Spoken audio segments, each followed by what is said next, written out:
Boa noite. Estamos aqui novamente em mais uma live do Odila Prepara, com a nossa convidada hoje, a Caroline Matei.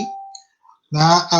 Novamente, a gente gostaria de estar agradecendo a direção do Colégio Odila por novamente ter cedido esse espaço, né, para trazer mais um tema relevante para a preparação dos jovens do terceiro ano e os alunos da comunidade em geral do Odila.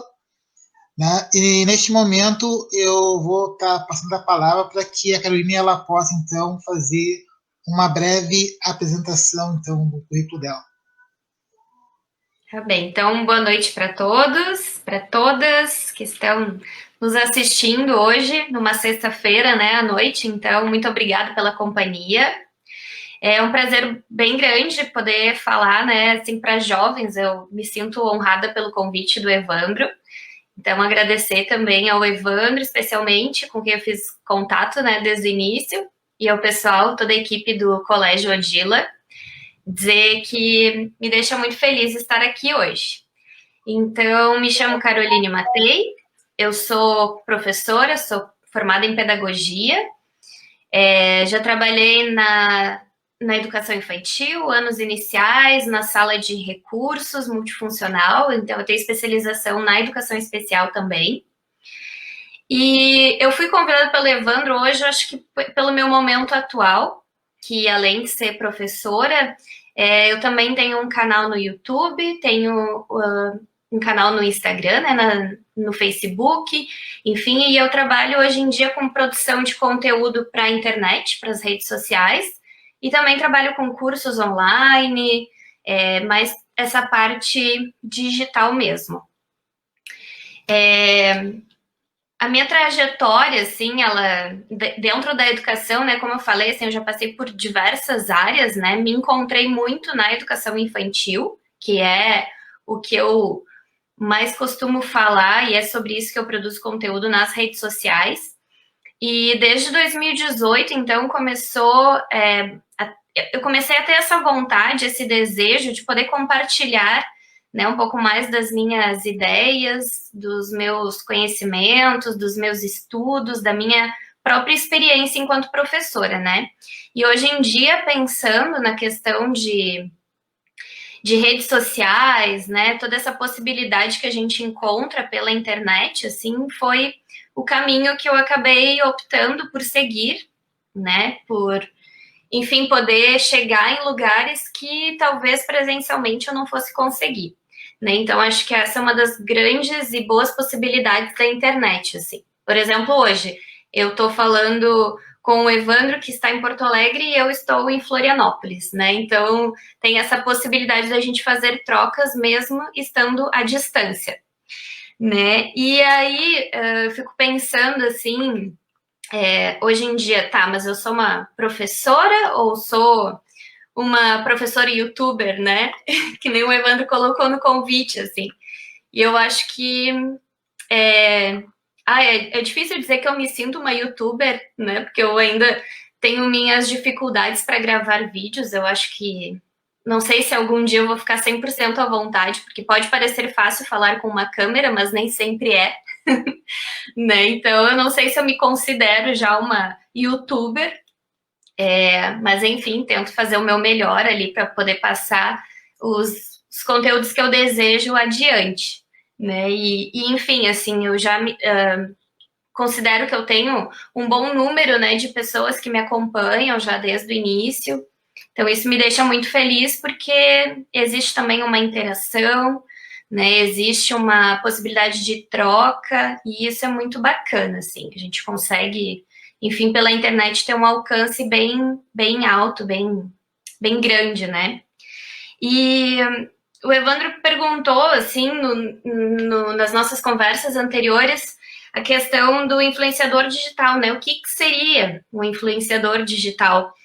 E, bom, primeiro que eu não sei, talvez eu seja, de alguma forma, uma influenciadora por estar comunicando as minhas ideias, né, por estar ali falando sobre os conhecimentos que eu tenho, sobre as minhas experiências, enfim.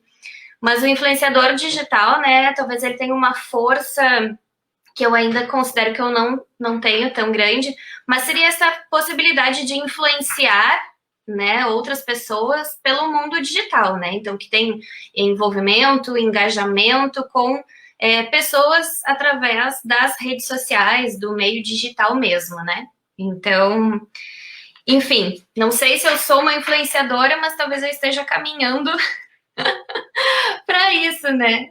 Às vezes eu fico com um pouco de receio dessas nomenclaturas, assim, dá um pouco de... A gente se assusta um pouco, né?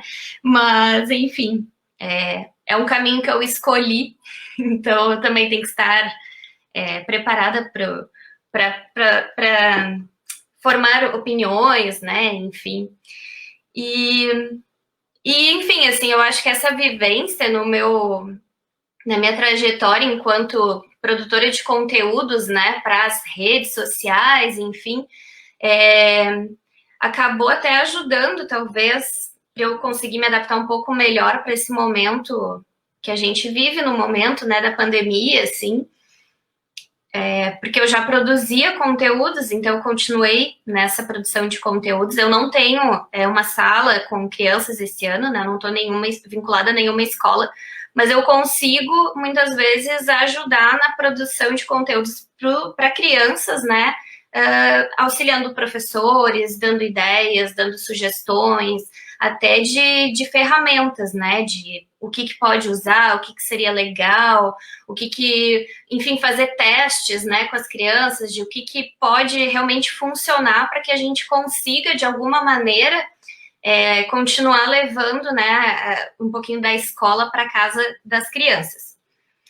E, enfim, assim, eu acho que nesse momento que a gente está vivendo, assim, acho que todos os professores, né, precisaram se reinventar, né? Com certeza não está sendo, mesmo que a gente já esteja aí fechando 6, quase 7 meses, né, de distanciamento social, enfim, de escolas fechadas, eu acho que foi um processo bem difícil, assim, para a maioria dos professores, né, de ter que aprender muitas possibilidades de como se comunicar com as crianças a partir de uma tela, né? Com os adolescentes também. Por mais que os adolescentes já tenham essa vivência, né, do uso de telas, e as crianças maiorzinhas também, eu vejo pela minha filha, que tem agora 9 anos, ela domina muito bem as ferramentas, o celular, o computador, né? Enfim, mas, enfim, os professores precisaram repensar, então, em como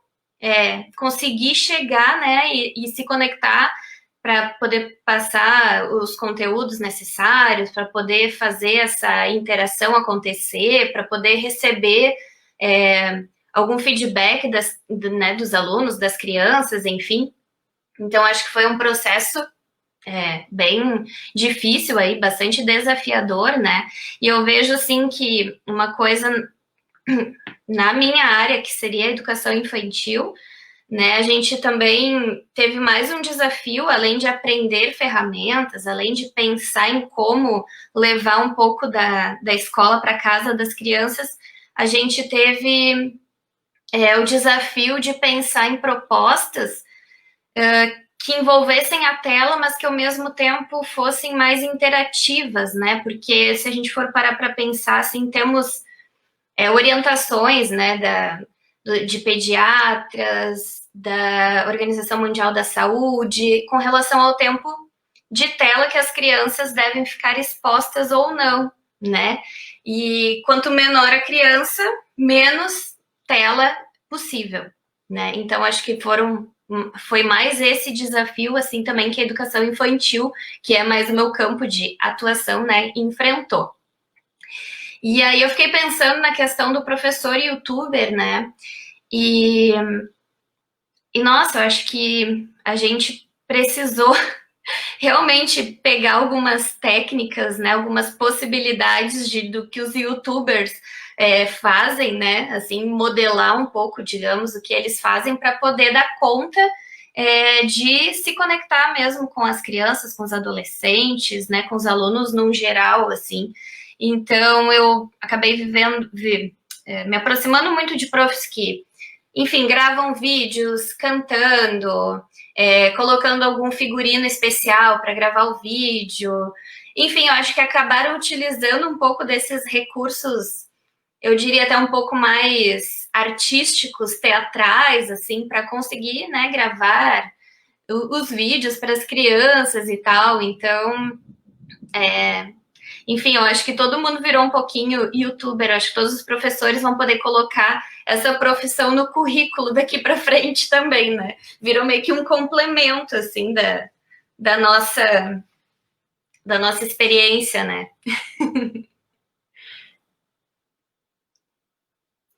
Tu quer falar, Evandro? Só o teu microfone tá fechado.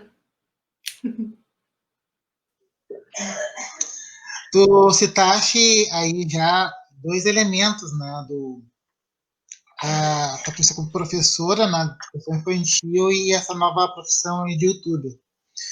Né? É importante a gente pontuar, né, tu que já está com essa experiência, né, qual é nessa época de pandemia, qual será o papel desse influenciador, né, que existe, porque agora vai começar a se discutir, porque influenciador digital não é ainda uma profissão regulamentada, certo? E nós, professores, estamos, por conta da pandemia, estamos tendo que dar aula por aplicativo, Meet, Zoom e outras ferramentas mais. Né? Já chegou a fazer uma reflexão sobre isso ou ainda não? Então, eu tenho, assim, me aproximado um pouco dessas conversas, né?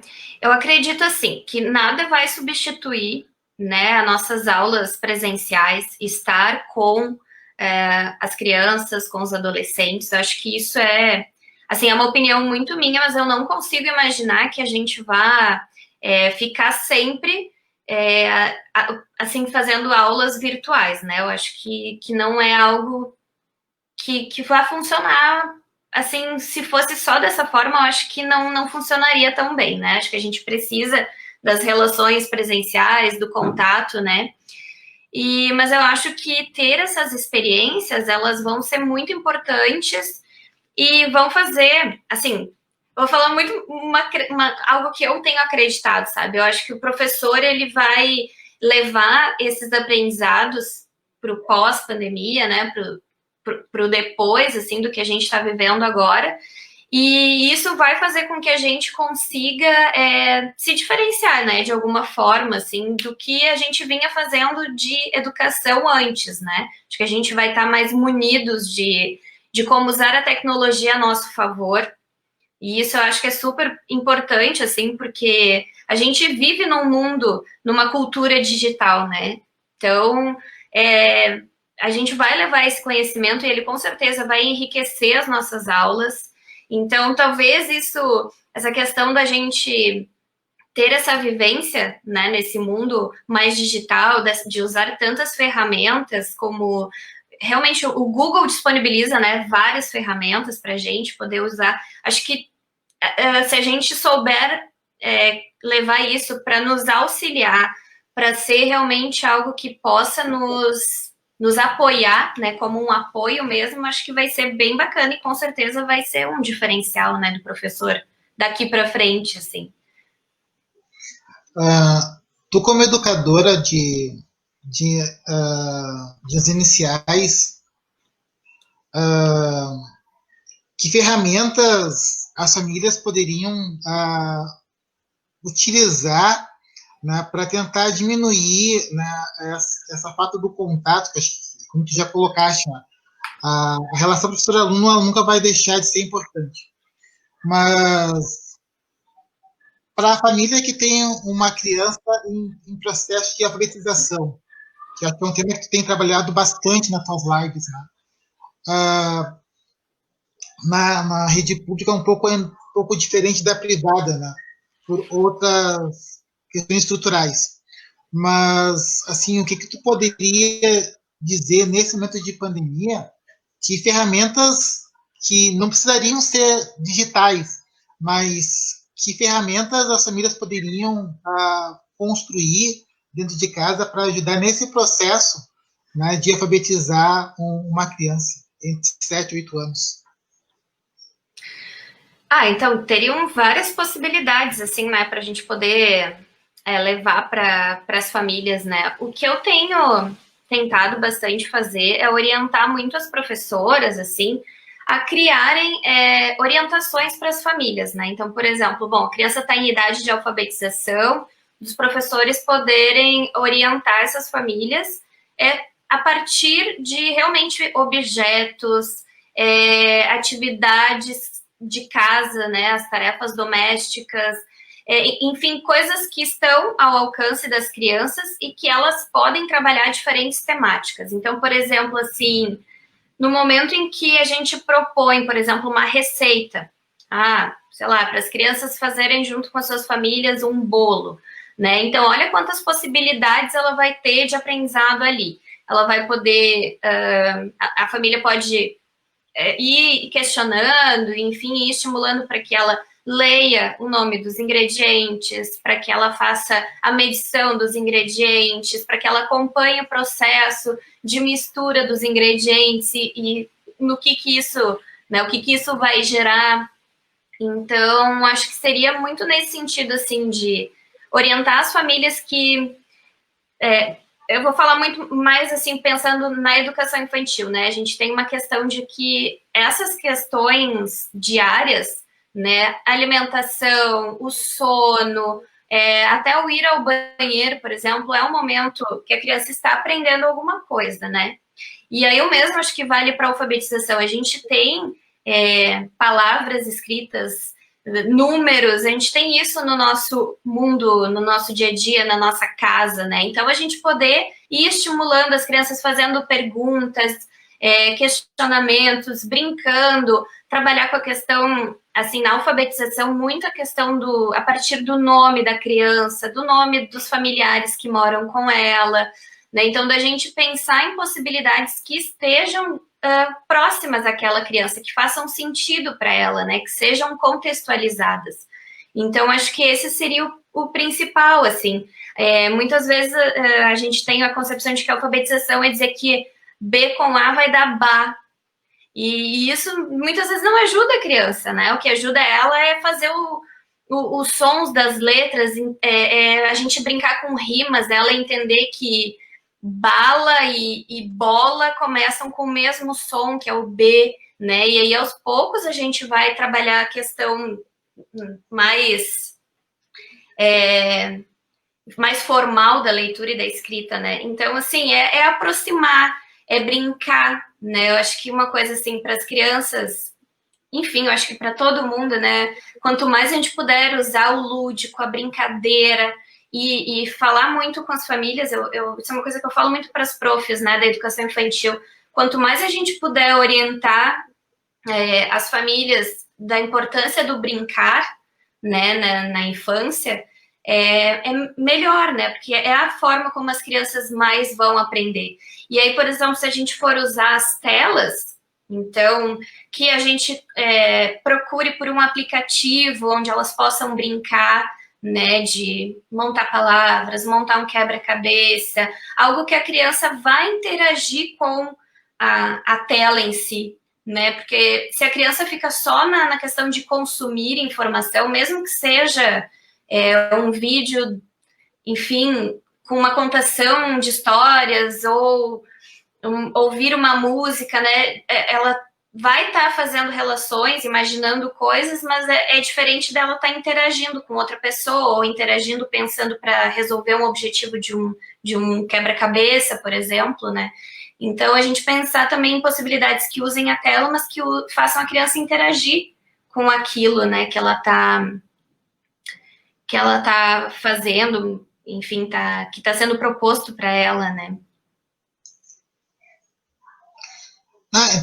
Interessante alguns pontos que tu colocas, né?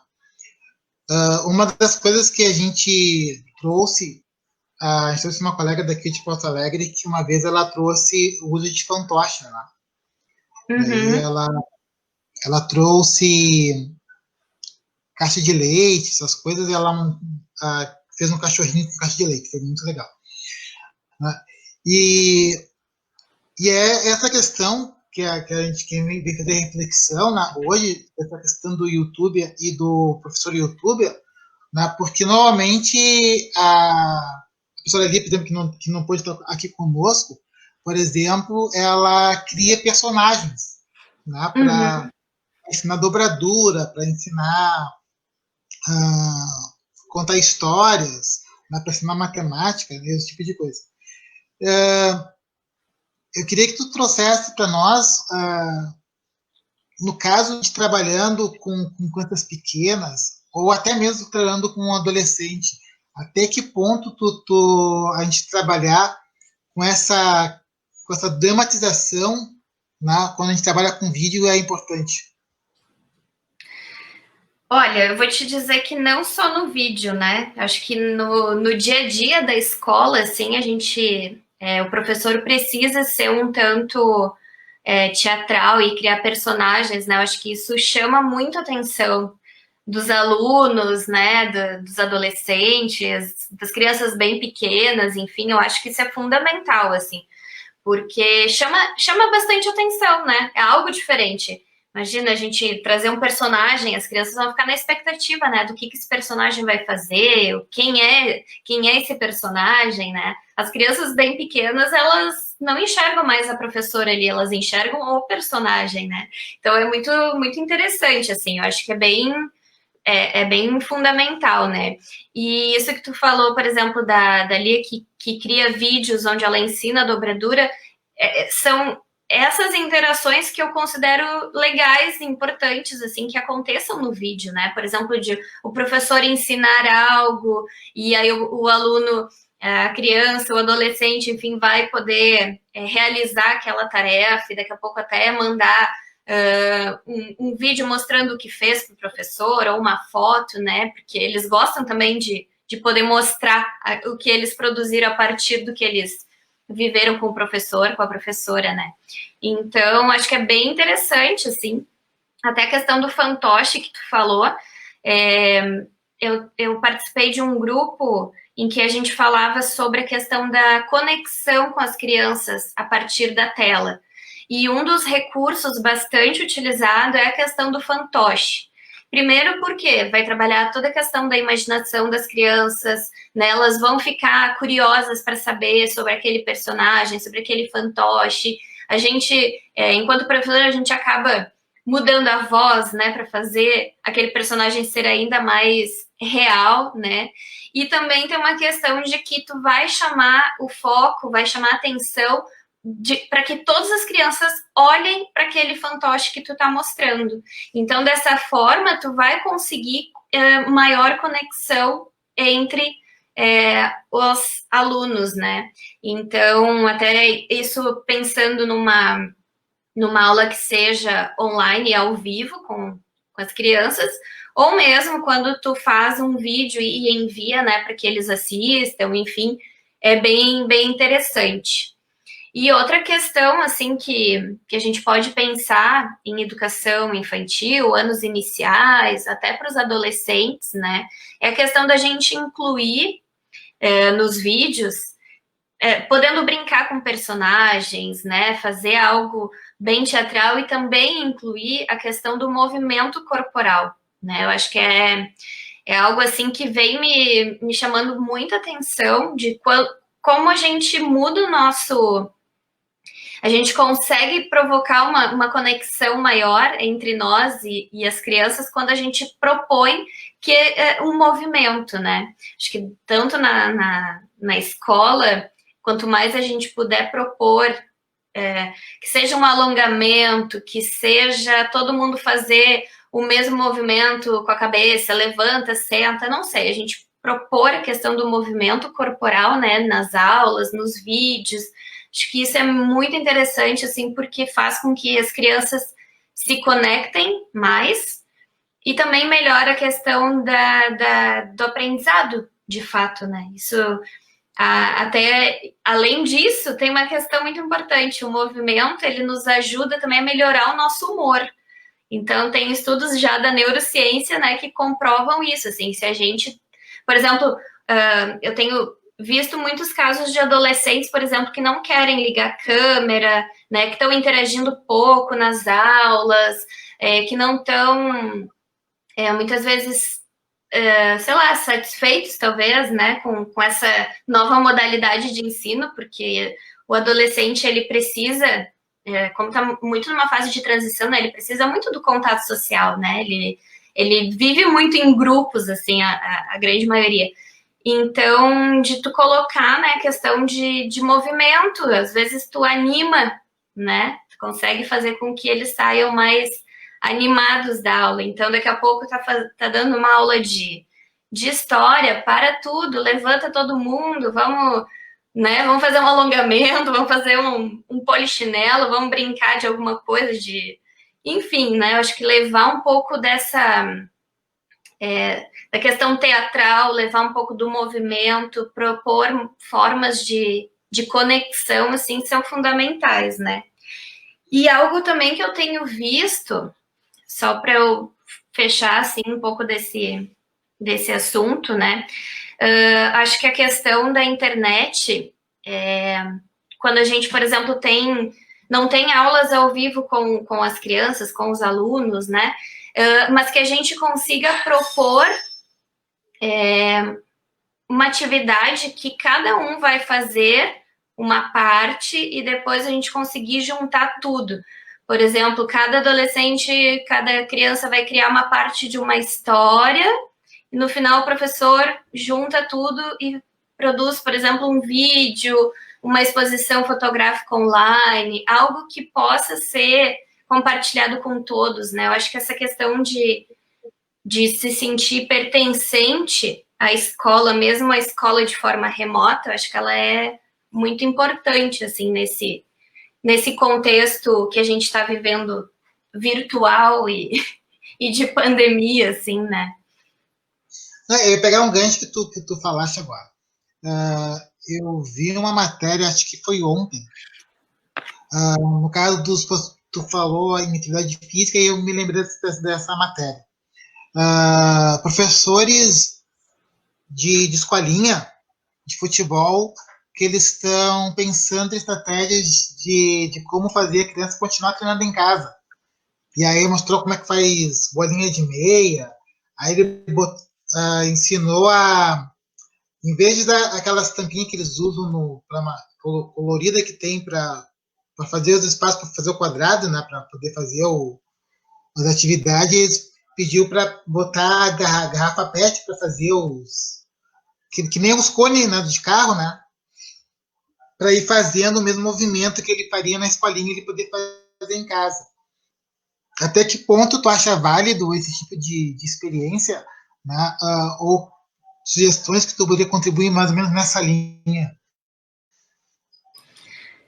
Então, assim, eu vejo que tem possibilidades, né? Eu acho que como a gente falou, assim, como eu falei no início, né? A gente está passando por momentos de reinvenção. E mais do que a gente reinventar, é o momento da gente fazer alguns testes também, né? Nada nos impede, assim, se a gente tem... a gente pode pesquisar ferramentas, a gente pode, enfim, ver possibilidades, né, de poder se conectar com as crianças e fazer tentativas disso acontecer, disso dar certo. E aí eu posso falar, assim, de uma experiência que eu vivo mais próxima a mim, que é a minha filha. Ela faz ginástica artística, que ela treina num ginásio, né, de uma escola aqui de Florianópolis, uma escola estadual, que eles têm um ginásio e eles têm lá os aparelhos para fazer os exercícios da ginástica artística. Então, tem as barras, tem as traves, né, tem a cama elástica e tal.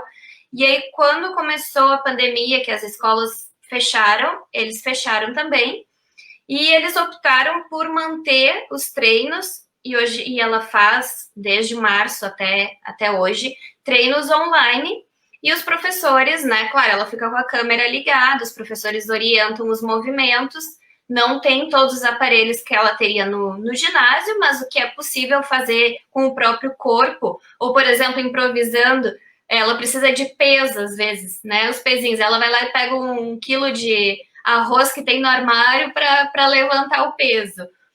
Precisa de uma barra para fazer alguma atividade, ela pega o cabo da vassoura.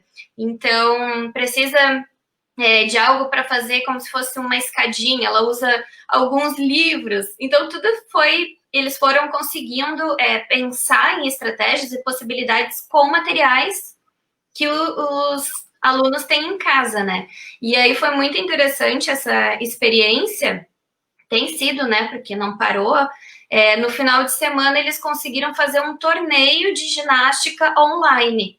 Então, nós recebemos, né? As famílias receberam as orientações de como posicionar a câmera, de qual era o espaço que seria necessário para fazer a atividade. E as crianças participaram, né? Desde bem pequenos, assim, de 5 anos até adolescentes, fazendo essa atividade em casa. Então, acho que sim, é possível a gente tentar adaptar, né? É isso que eu falei, de a gente pensar, fazer testes e pensando em possibilidades que estejam acessíveis, né? Então, eu acho que é super válido, assim, a gente poder pensar nessas estratégias. Até porque, como a gente, no início da pandemia, a gente pensava, não, vão ser só 2 semanas, 3 semanas, 1 mês no máximo, né? E no fim, isso está se prolongando de uma forma que, enfim, ou a gente se reinventa ou a gente, né, vai acabar, enfim, deixando de experimentar novas possibilidades, né? Então, meu gato chegou aqui, ó. Veio participar da live junto. E não, só para complementar, assim, e uma coisa assim que eu acho que é bem importante, né? Quando a gente fala em professor e youtuber, me veio uma questão agora, assim, que eu até essa semana ouvi uma prof me falando isso, assim, que ela tem muita dificuldade, ela não gosta de gravar vídeos, né? Que ela ainda não conseguiu se adaptar, né? Então eu também fico pensando assim, ao mesmo tempo que a gente está precisando utilizar das ferramentas, né, para poder dar aula, para poder se conectar com as crianças, com os adolescentes, enfim, a gente também conseguir respeitar, né, esses professores que ainda não se sentem tão à vontade, assim, né? Então, que possibilidades esses professores que não querem ou não conseguem ainda gravar vídeo, né? O que eles podem fazer, né? Então, até a questão que tu falou do personagem, daqui a pouco é uma possibilidade, né? Criar um outro personagem, gravar áudios, utilizar apresentações e gravar a tela do computador, né? Eu acho que existem também outras possibilidades. Oi, Rosa. Veio um comentário aqui da Rosa nos assistindo. Oi. Então, é muito rico, né, essas experiências, né, e essa questão de material é uma coisa que eu ia te perguntar, justamente, né, como que tu enxerga essa questão, né, do professor hoje ele tem que usar um aplicativo para lançar atividades, até que ponto tu acha isso saudável, positivo, né, o que tu acha que nessa relação entre professor e aluno pode ser construída, aprimorada? É assim, como eu já falei em outros momentos, né? Eu acredito que precise, sim, desse contato. Acho que a escola, até eu te falei isso ontem, né? A escola não pode ser considerada só um prédio onde a gente vai para ter aula, né? Acho que esse momento da pandemia está nos fazendo perceber que a gente pode levar um pouquinho da escola para casa de todos os alunos, né? Enfim. Então, eu acredito que neste momento essa é a possibilidade que a gente tem de contato com eles, né? Então, por mais que a tela, muitas vezes, o uso excessivo das telas não é considerado por mim saudável, também por estudiosos, né, que estão fazendo pesquisas relacionadas a isso, assim, eu vejo que é fundamental, assim, que a gente consiga ter contato com as crianças, com os alunos, com os adolescentes, né, que a gente possa, de alguma forma, estar próximo a eles, assim. Eu vejo que, enfim, a escola ela é um espaço de socialização, né? E a gente não pode, não tem como a gente ficar tanto tempo, né, quanto a gente está agora, por exemplo, distante, né, das crianças. Então, eu considero, assim, que é bem importante que a gente se desafie de alguma forma a se aproximar dos alunos. E é isso que eu falei, assim, às vezes não é fazendo um vídeo necessariamente, mas é gravando um áudio, criando, nem que seja, né, tem algumas professoras, assim, de escolas que criaram grupos no WhatsApp, então por ali elas falam com as famílias e com os alunos, né, a gente vai ter que utilizar desses recursos para conseguir se aproximar, né, a gente não pode, enfim, perder totalmente essa conexão, né.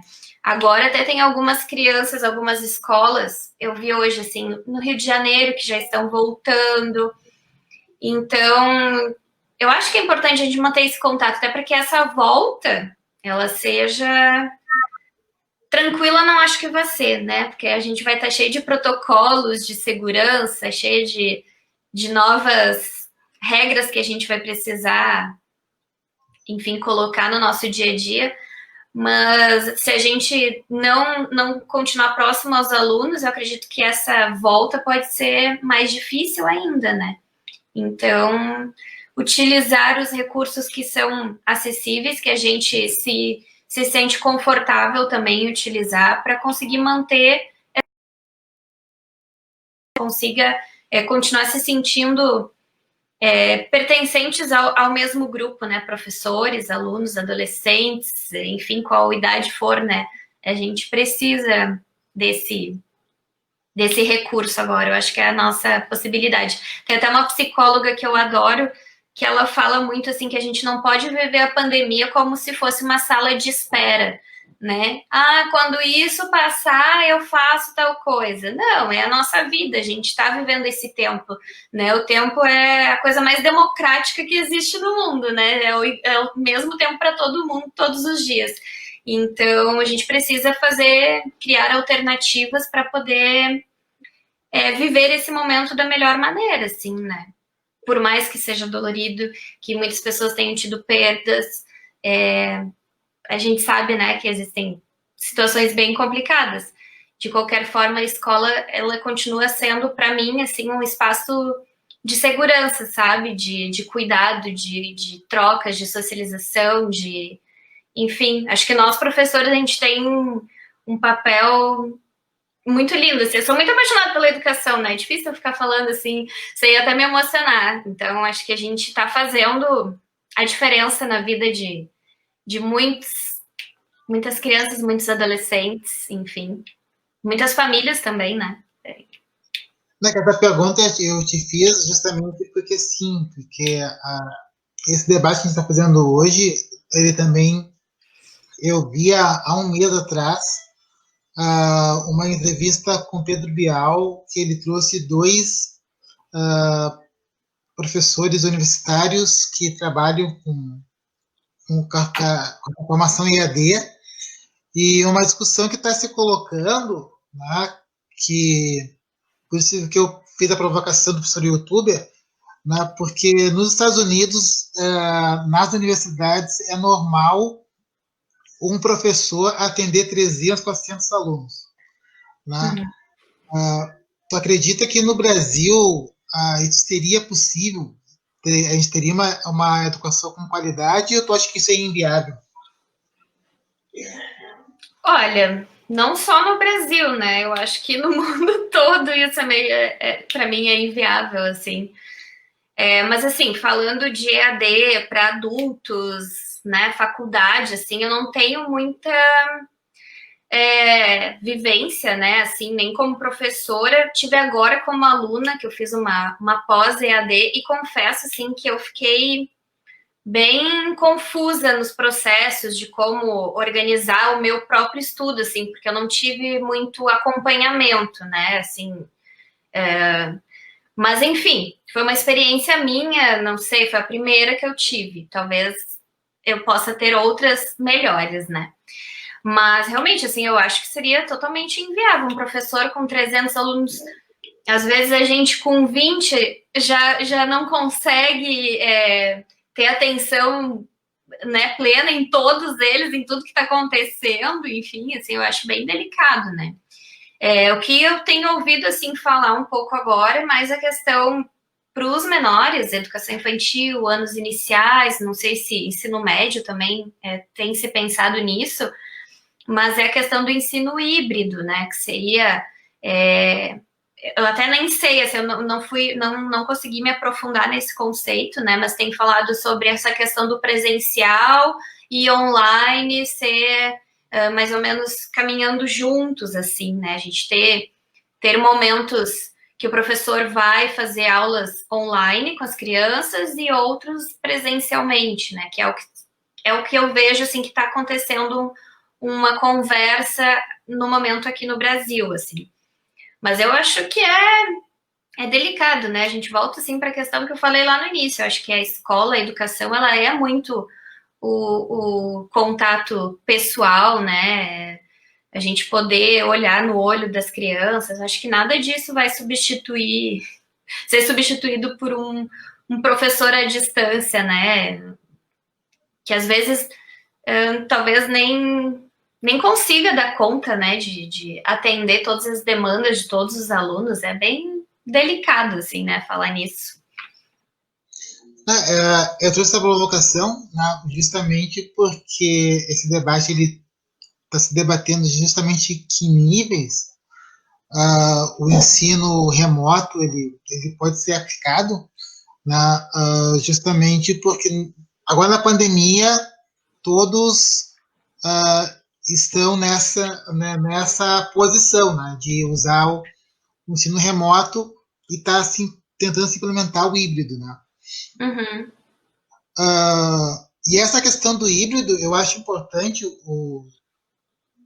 para o caso, para os anos finais e para o médio, eu acho, e tanto para a universidade, eu acho que seria interessante, né? Porque tu poderia, porque naquelas disciplinas em que tu tem um encontro semanal, né, tu poder ter um espaço que tu pudesse colocar textos e vídeos complementares, acho que seria rico, né? Porque tu teria um encontro presencial para pincelar o que é importante e amarrar o material com a relação com o conteúdo que está sendo trabalhado no semestre, né?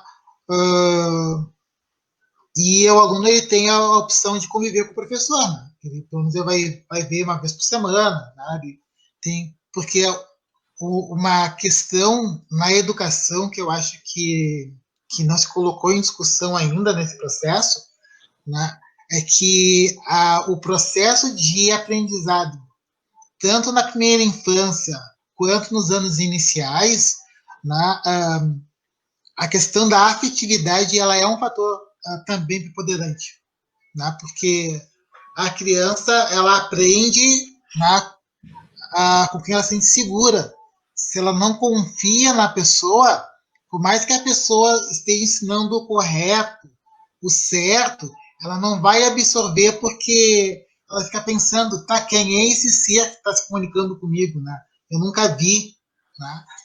E eu acho que esse ponto não está sendo debatido, né, nesse processo quando a gente começa a falar do ensino híbrido, né, que é mais importante.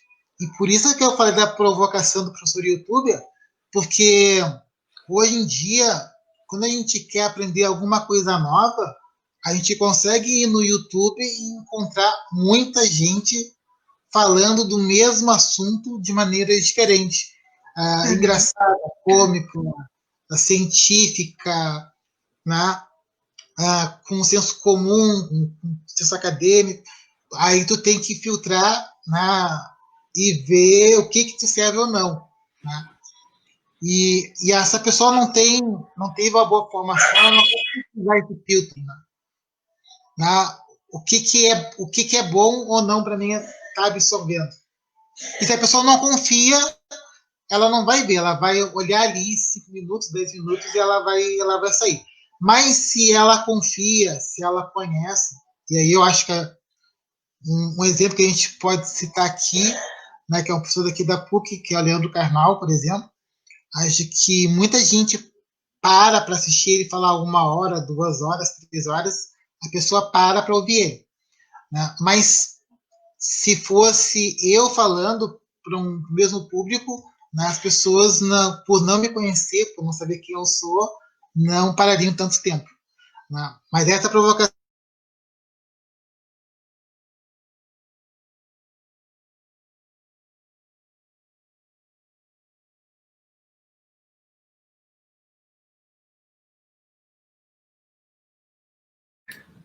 Evandro, travou aqui para mim. Será que deu algum problema?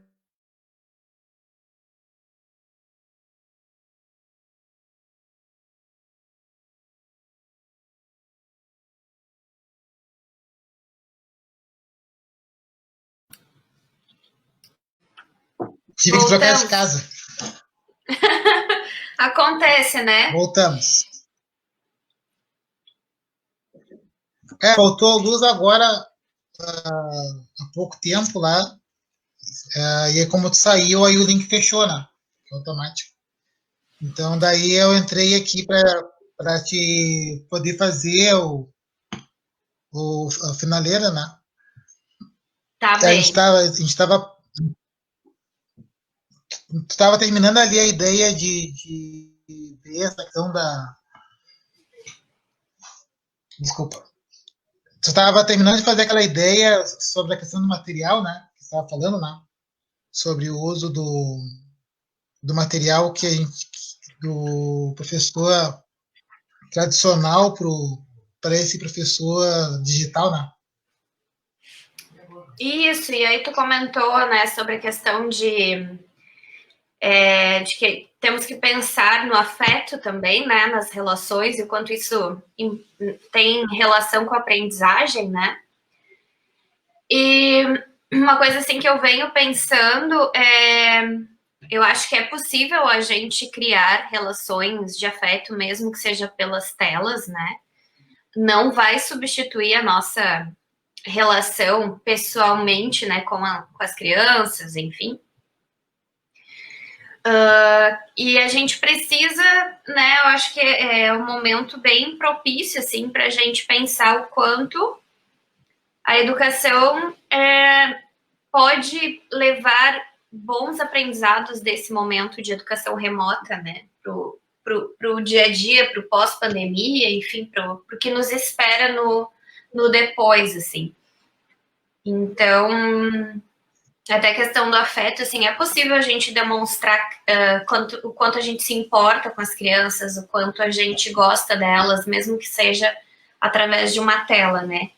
Então, acho que o principal, assim, talvez até pensando já agora numa tentativa de conclusão desse assunto, né, que obviamente não seria um assunto que se esgotaria aqui, a gente poderia ficar talvez horas conversando, enfim, pensando possibilidades, né? Mas eu acho que o principal é a gente pensar sempre no quanto as aprendizagens das crianças, elas precisam vir de uma relação, sim, de afeto, né, de aproximação com os professores. E também algo que eu acho que seria bem importante da gente pensar aqui é na questão de ser algo significativo, né? Que seja contextualizado. Então, enfim, fico pensando, né, o quanto a gente precisa trazer o contexto das crianças mesmo para esse mundo, mesmo que seja virtual, para essas aulas online, enfim. Eu acho que isso aproxima e faz com que a gente consiga ter um maior aprendizado, né, por parte das crianças e tal. Então, até outro dia eu estava falando com uma professora, né, o quanto é importante, não, às vezes, não tanto o recurso, fazer aqueles vídeos, por exemplo, que bota o fundo atrás, né, que algumas profs ficam horas ali tentando aprender um aplicativo novo para colocar aquele fundo atrás, mas às vezes o simples fato de tu mandar uma mensagem carinhosa para os teus alunos, que seja um áudio pelo WhatsApp, perguntando como eles estão, às vezes isso vale mais, né, do que ficar lá preocupado em colocar um fundo atrás de ti num vídeo que tu gostaria de mandar para as crianças. Então, acho que é pensar nisso, assim, pensar nessa relação, na importância que o professor tem na vida dos alunos, e que a gente pode testar diferentes possibilidades, né, Evandro? Quando nem outro dia tu falou, tem escolas às vezes que as famílias não têm acesso à internet, mas podem ter acesso ao rádio, outras podem ter acesso somente ao WhatsApp, outras podem ter acesso somente a materiais físicos, então o cuidado de poder se aproximar dessas crianças através de algum material da escola, né, que elas estavam acostumadas tendo contato na escola e agora ser enviado para casa. Então, acho que a gente tem várias possibilidades aí. E uma coisa que eu acho legal da gente pensar é que quando a gente fala em inovação, né, a gente pode pensar que a inovação não é só a questão dos recursos tecnológicos, né, dessa questão digital, assim, mas a inovação é poder reinventar algo, né, mesmo que seja enviar algo para casa das crianças, mesmo que seja uma prática que eu tenho visto aqui em Florianópolis, não sei se em Porto Alegre fizeram, as escolas também, mas os drive-thru, né, que os professores preparam alguma atividade, as crianças passam de carro na frente da escola com as suas famílias e pegam um material, um cartãozinho, um bombom que seja, né, mas essa aproximação, assim. Então, acho que é um momento de muita tecnologia e muita criatividade para nós, assim, né. Há muitos pensadores que dizem que no momento de crise é que surgem as grandes ideias, né?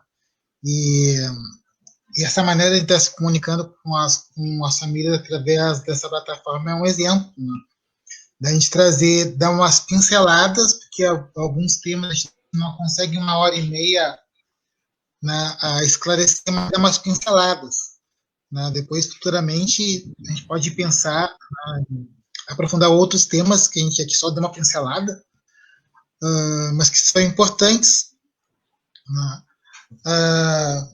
Porque, por exemplo, a gente comentou, né, que muitas das estratégias que a gente está utilizando é pensando cidade, né?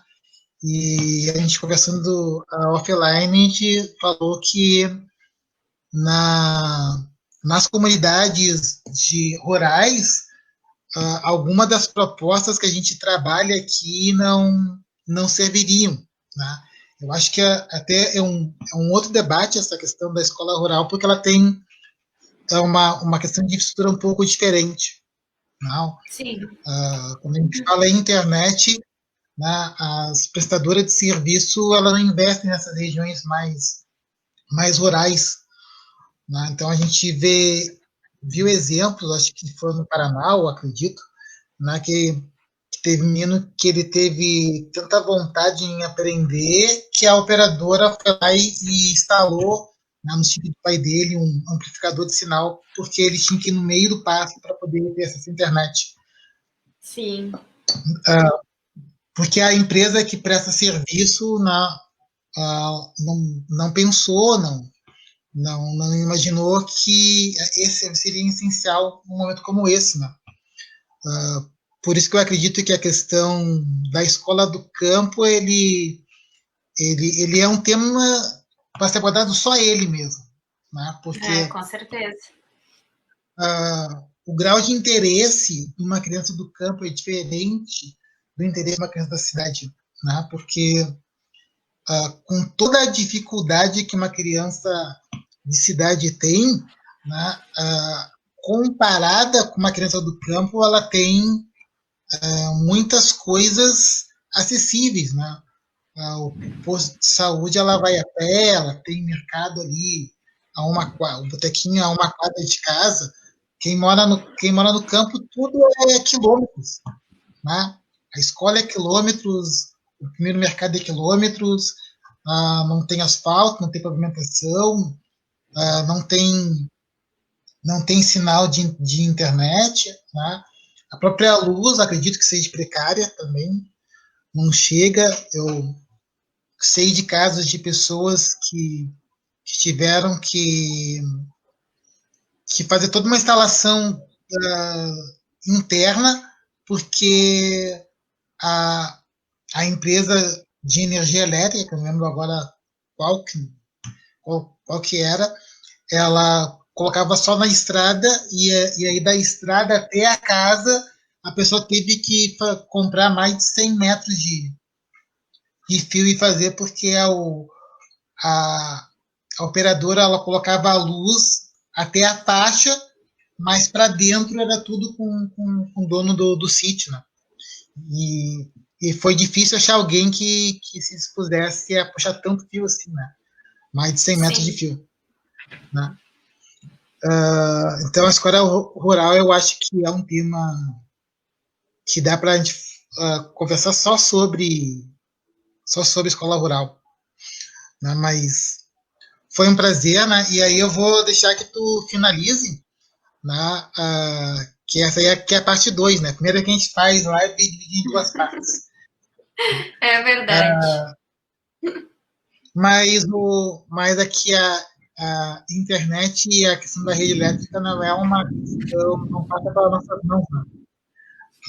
Então, a gente tem que se adaptar à situação. Não, Com mas eu certeza. gostaria que tu fizesse a tua finalização, né? E aí depois eu finalizo, né, com algumas palavras. Tá bem. Então, acho que primeiro, assim, agradecer mais uma vez a oportunidade de estar aqui falando contigo, Evandro, e com o pessoal que nos assistiu, ou quem ainda vai nos assistir, né? Porque como vai ficar gravado aqui, acredito que vai ter algumas visualizações depois também. Então, agradecer essa oportunidade. E assim, eu acho que o que fica mais importante, assim, da minha fala toda, que a gente possa, assim, ter esse cuidado, né, de se manter presente na vida das crianças, independente desse momento. Acho que a gente pode criar essas possibilidades, fazer testes, né, para a gente conseguir, enfim, poder vivenciar esse momento da melhor maneira que for, né, possível.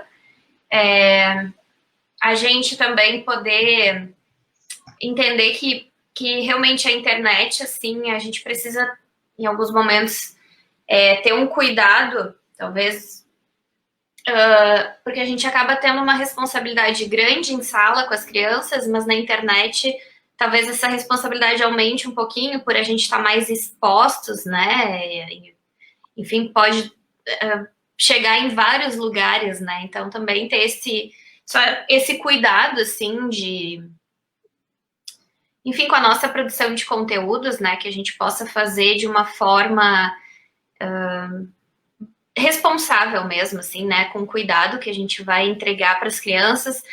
Assim, eu digo esse cuidado, né? Porque hoje em dia, enfim, tudo acaba, às vezes, tomando uma proporção muito grande, né? Maior do que se espera, às vezes, né? Às vezes é uma falha do professor ali, daqui a pouco vira algo que vai ser, enfim, distribuído por aí. Então a gente só para ter esse cuidado, ter essa responsabilidade, né? Que produção de conteúdos online eles vão ficar por aqui por bastante tempo, né? A gente não tem muito controle sobre eles.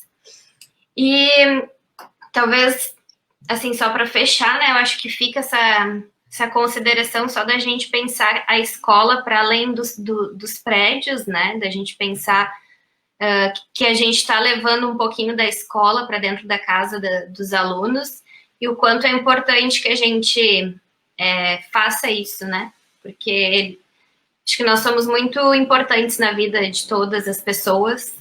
Acho que a valorização da educação, ela já passou da hora de acontecer, né? Eu acho que a gente merece valorização, merece sermos bem vistos por todos, assim, porque a gente com certeza faz o nosso grande bem para a sociedade, para a humanidade, né? E as crianças, elas são o futuro, mas nós é que estamos ali com elas na educação, é que ajudamos a construir esse futuro, né? Por estarmos ali junto com elas e, enfim, podendo passar nossos conhecimentos, nossas aprendizagens também para que sejam adultos conscientes, que sejam adultos confiantes, criativos, bons resolvedores de problemas, entre outras características, habilidades aí que a gente quer desenvolver, né, neles todos. Ajudar a desenvolver, na verdade. Acho que era isso, Evandro. Obrigada mais uma vez. Eu gostaria de agradecer, Carolina, pela tua exposição. Desculpas por... foi uma entrevista.